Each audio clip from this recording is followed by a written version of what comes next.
Hello दोस्तों, मेरे YouTube channel पर आपका स्वागत है। तो चलिए कहानी शुरू करते हैं। कहानी अच्छी लगी तो प्लीज़ चैनल को लाइक शेयर जरूर करें। सिंह हवेली में ऋतिक प्रकृति के सामने फंस चुका था। जब वो प्रकृति की तरफ देखते हुए बोला, एक दो बार बस देखा है, मैं छिछोरा नहीं हूँ। ऋतिक की बात पर प्रकृति उसे घूरते हुए बोली, एक दो बार देखते हैं वो लोग भी छिछोरे कहलाते हैं, और तुमने कहाँ देखा ये बताओ मुझे। ऋतिक प्रकृति के बात का कोई जवाब नहीं देता, जिस पर प्रकृति सिर घुमाकर शेरवन की तरफ देखते हुए कहती है, आप बता रहे हो या फिर नहीं?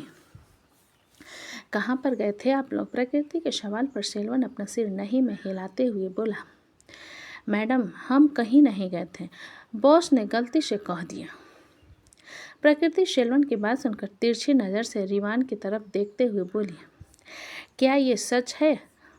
रिवान प्रकृति के सवाल पर कुछ पल सोचने के बाद बोला, हाँ, हम लोगों ने ऐसा सिर्फ एक बार गोवा में देखा था, जब हम डील पर गए थे। रिवान की बात सुनकर शेल्वन उसे घूरते हुए बोला, बताना जरूरी था तुझे? शेल्वन के गुस्से भरी आवाज़ पर रिवान अपने दांत दिखाते हुए बोला, बहन है ना,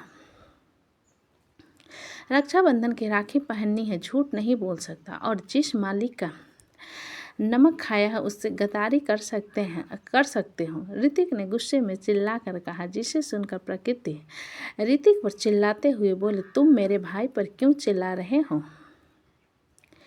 एक तो इधर उधर अय्याशी करते हो, छिछोरे कहीं के, और मुझे सच बता रहा है तो तुम उस पर गुस्सा कर रहे हो। ऋतिक बात के बढ़ने से पहले प्रकृति के मुंह पर हाथ रखते हुए उसे अपनी गोद में उठाकर सुधांशु को घूरते हुए बोला, तुम्हें तो देख लूंगा सुधांशु। ऋतिक के बात पर छोटा सा मुंह बनाकर बोला, मुझे देखने से क्या होगा, अपनी बीवी को देखो जो तुम्हें पीटने पर तुली हुई है।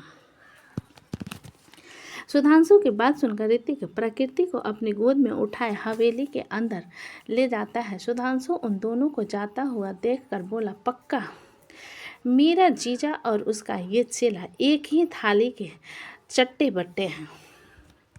सुधांशु की बात पर दीप अपना सिर हिलाते हुए बोला, मैं इस बात से 100% एग्री करता हूँ। राजीव उन दोनों की बात सुनकर बोला, तुम दोनों भाई क्यों एग्री नहीं करोगे? मृत्युंजय से तुम वैसे भी नहीं बनती, इसलिए उसकी बुराई करना तो तुम दोनों का परम धर्म है।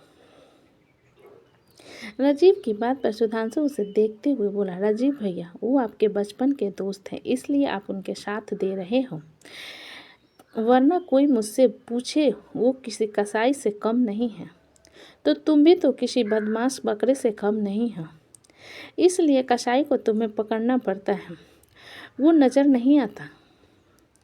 राजीव ने सुधांशु के बात पर कहा, जिसे सुनकर सुधांशु फ्रस्ट्रेट होते हुए बोला, मैं जा रहा हूँ यहाँ से, आप लोग बहुत बकवास करते हो। इतना कहकर सुधांशु वहाँ से बीपलों की तरफ चला जाता है। वहीं अमृत समृति को अपनी गोद में पकड़ा कशिश के साथ बैठा था, और कशिश की गोद में राशि भी थी। बीपलो उन दोनों की तरफ देखते हुए डीजे के पास खड़े रहकर माइक उठाते हुए बोला, मेरे प्यारे भाई और जीजा जी। बीपलो के बात पर अमृत और कशिश सिर घुमाकर उसकी तरफ देखते हैं तो बीपलो अपने दांत दिखाते हुए कहता है, आप दोनों अपनी परियों को लेकर आ जाइए, हम आपके लिए अच्छा सा सॉन्ग प्ले करते हैं और आपको ज्वाइन करेंगे, आपकी खूबसूरत पत्नियाँ। बीपलो की बात पर अमृत कुर्सी से खड़ा होते हुए बोला, कुछ भी बकवास सॉन्ग मत लगाना, क्योंकि इन सब में तुम बहुत बदमाशी करते हो। बीपलो अमृत की बात पर छोटा सा मुंह बनाकर बोला, आपको मेरे प्लेलिस्ट और चॉइस पर शक है? वो बहू मैं आपकी परी का अवतार डिजाइन कर सकता हूँ। बीपलो की बात पर अमृत अपना सिर हिलाते हुए बोला, चलो सॉन्ग प्ले करो। बीपलो अमृत की रजामंदी पर अपना सिर हिलाते हुए सॉन्ग प्ले कर देता है, और म्यूजिक को सुनकर कशिश और अमृत की आंखों में चमक आ जाती है। वही वैशाली गाने को सुनते हुए धीरे से मीरा से बोली, हमारी बेटी हमको हमेशा हमारे पति से दूर रखती है, और आज हमारा पति देखो तो रोमांटिक सॉन्ग में नाच रहा है उसके साथ। मीरा वैशाली की बात पर मुस्कुराते हुए बोले, ऐसी बात नहीं है भाभी, बेटियां हमेशा पिता के करीब होती है तो तुम्हारी बेटी काहे तुमको अलग नहीं करती, तो हमारी बेटी ने काहे कसम खा रखी है कि हमको अपने पति के नज़दीक नहीं जाने देगी। वैशाली ने मीरा की बात सुन कहा, जिस पर मीरा सामने की तरफ इशारा करते हुए बोली, देखिए अमृत भाई कितने खुश हैं। मीरा की बात पर वैशाली सामने की तरफ देखने लगती है, जहाँ कशिश राशि को अपनी गोद में उठाए उसके नाक पर अपने नाक को रगड़ते हुए बोला। अमृत भी कशिश को ज्वाइन करते हुए समृद्धि को अपने गोद में उठाए गोल घुमाकर बोला, तुमको पाया है तो जैसे खोया हूँ, कहना चाहूँ भी तो तुमसे क्या कहूँ, किसी जुमा में भी वो लफ्ज़ ही नहीं कि जिनमें तुम हो क्या तुम्हें बता सकूं। अमृत और कशिश एक साथ अमृत बेटियों को घुमाते हुए बोले, मैं अगर कहूँ तुम सा हंसी कायनात में नहीं है कहीं, तारीफ ये भी तो सच है कुछ भी नहीं। तुमको पाया है तो जैसे खोया हूँ। वहाँ पर कुछ डांस करने वाले अब आ चुके थे, जो कि सिंपल से लोक में थे और उन दोनों के अगल बगल में खड़े होकर उन्हें ज्वाइन कर चुके थे। जब सुधांशु और विप्लो आगे जाकर उनकी गोद से राशि और समृद्धि को लेते हैं, तब मीरा वैशाली उनके साथ आ जाते हैं तो कशिश मीरा को गोल घुमाते हुए अपने बाहों में भर कर कहता है, सूखियों में डूबी ये अदाएं चेहरे से झलकी हुई है, जुल्फ की घनी घनी घटाएं शान से ढलकी हुई हैं, लहराता आंचल है जैसे बादल बाहों में भरी है, जैसे चांदनी रूप की चांदनी। अमृत वैशाली को गोल घुमाते हुए अपने सीने से लगाकर बोला, मैं अगर कहूँ ये दिलकशी है नहीं, कहीं ना होगी कभी तारीफ है, ये भी तो सच है कुछ भी नहीं। तुमको पाया है तो जैसे खोया हूँ। मीरा और वैशाली अमृत कशिश के गाल पर हाथ रखते हुए बोली। सभी लोग उनके रोमांटिक डांस को देख रहे थे, जहां मीरा की आंखें नम हो गए थे और वैशाली लगातार अमृत को मुस्कुराते हुए चेहरे को देखे जा रहे थे। उन लोगों की कपल डांस के बीच में सभी लोग तालियां बजाने लगते हैं। वही राशि, जो कि गलती से सुधांशु के गोद में चली गई थी, लगातार उसे ही देखे जा रही थी, जिसे महसूस करते हुए सुधांशु विप्लो की तरफ देख कर बोला, यार इसे तू पकड़ ले।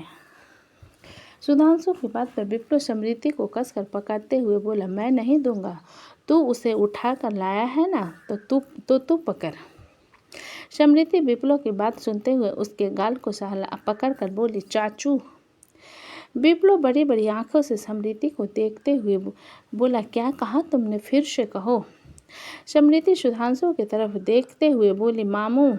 सुधांशु की भी आंखें बड़ी हो गई और विप्लो सुधांशु दोनों एक साथ बोले, फिर से कहो। उन दोनों के जोर से कहने पर सब लोग उनकी तरफ देखने लगे और अमृत उनके पास आकर समृद्धि को विप्लो के गोद से लेते हुए बोला, मेरी बेटी को क्यों चमका रहे हो तुम लोग।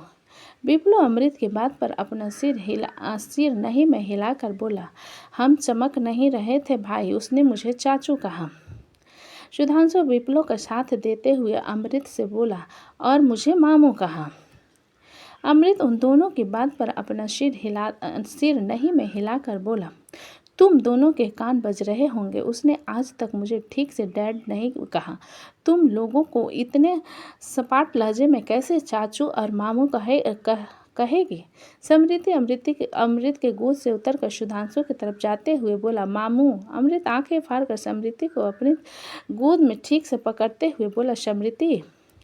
सुधांशु राशि को विप्लो की गोद में देकर समृद्धि को अपनी गोद में लेते हुए बोला, मुझे फिर से मामू कहो। समृद्धि सुधांशु के कंधे पर अपना सिर रखते हुए बोली, मामू। अमृत को मानो सदमा लगा था। उसकी बेटी उसे डैड नहीं कहती थी और आज उसके ही छोटे भाई को उसने सीधा चाचू कहा था। अमृत एक गहरी सांस भरकर समृद्धि की तरफ देखते हुए बोला, समृद्धि बेटा मुझे डैड कहो। समृद्धि अमृत की तरफ देखते हुए बोली, डा। अमृत समृद्धि की बात पर उसे अपनी गोद में लेते हुए, काफ़ी अच्छा सा सारे गामा पा सिखाया है तुमने, अब बस और कुछ मत कहो। उसके बाद विप्लो के सिर पर थप्पड़ मारते हुए बोला, ज़्यादा उछलने की ज़रूरत नहीं है। विप्लो अमृत की बात सुन मुँह बनाते हुए अपने सिर को सहलाकर बोला, चलते हो आप, मुझे अच्छे से पता है। समृति की मीठी आवाज़ पर अपने पॉकेट से लॉलीपॉप निकालकर उसे देते हुए बोला, मुझे चाचू कहो। समृति सुधांशु के कंधे से सिर हटाकर विप्लो के हाथ से लॉलीपॉप लेते हुए बोली, चाचू। विप्लो खुश होकर चिल्लाते हुए बोला, समृति ने मुझे चाचू कहा। तभी वहाँ कशिश जाकर विप्लो की गोद से राशि को लेते हुए बोला, जब मेरी बेटी बड़ी होगी तो सबसे पहले डैड कहेगी। अमृत कशिश की बात पर बोला, मेरा कॉन्फिडेंस लेवल तुमसे भी 2 गुना ऊपर था। मेरी बेटी ने सब कुछ नीचे कर दिया। अमृत की बात पर सुधांशु मुस्कुरा देता है और राशि की तरफ देखता है, जो कि अभी भी सुधांशु को देख रही थी, जिस पर सुधांशु थोड़ा सा ऑकवर्ड होते हुए विप्लो की तरफ देख कर बोला, शोभित भाई और बनी को भी डांस करवाते हैं। अदिति सुधांशु की बात सुनकर जल्दी से सामने आते हुए बोली, हाँ मैं भी डांस करूँगी। शोभित अदिति की बात पर उसकी तरफ देखते हुए बोला, कोकुन मुझे डांस करना नहीं आता। विप्लो शोभित की बात सुनकर बोला, कोई बात नहीं भाई, मैंने वैसे भी एक भी डांस नहीं किया। मैं बनी के साथ डांस करूँगा। ये कहते हुए विप्लो नीचे आने लगता है, जिसे देखकर शोभित उसे हाथ दिखाते हुए कहता है, कोई ज़रूरत नहीं है, तुम अपना पोजीशन संभालो, मैं यहाँ इसके साथ डांस कर लूँगा। अदिति शोभित की बात सुनकर बोली, लेकिन अभी तो आपने कहा कि आपको डांस करना नहीं आता। शोभित अदिति की बात पर धीरे से उसके कान में बोला, क्या तुम कुछ और करना पसंद करोगी? अदिति आंखें गोल गोल घुमाते हुए विप्लो की तरफ देख कर बोली, वापी सॉन्ग प्ले करो। विप्लो शोभित की तरफ एक नज़र देखने के बाद मुंह बना